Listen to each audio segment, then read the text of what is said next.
நம்முடைய ஆறாவது அறிவுதான் என்ன? Over thinking or critical thinking? வாங்க பார்க்கலாம். முதலாவது அறிவு sight or sense of sight, பார்க்கும் திறன். இரண்டாவது அறிவு ஹியரிங் ஆர் ஆடிட்டரி சென்ஸ், கேட்கும் திறன். மூன்றாவது அறிவு ஸ்மெல் ஆல்ஃபேக்டரி சென்ஸ், அதாவது நுகரும் திறன். நான்காவது அறிவு டேஸ்ட் கஸ்டேட்டரி சென்ஸ், சுவை உணரும் திறன்.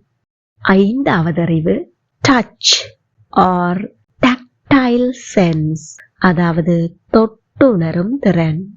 அப்போ ஆறாவது அறிவு என்ன? ப்ரோப்ரியோசெப்ஷன்.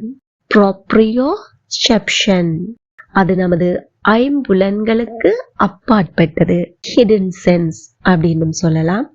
அல்லது அதன் பொருள்பட சொல்ல வேண்டுமானால் பாடி அவேர்னஸ் சென்ஸ் அப்படின்னு சொல்வோம். ப்ரோப்ரியோசெப்ஷன் தமிழில் சொல்ல வேண்டுமானால் உடல்நிலை உணர்வு. அப்போ இப்போ நம்ம எல்லாருக்கும் நம்முடைய ஆறாவது அறிவு என்னவென்று தெரிந்து விட்டதல்லவா? சொல்லி பார்ப்போமா மறுமுறை இருக்கா? ப்ரோப்ரியோசெப்ஷன். Thank you for watching.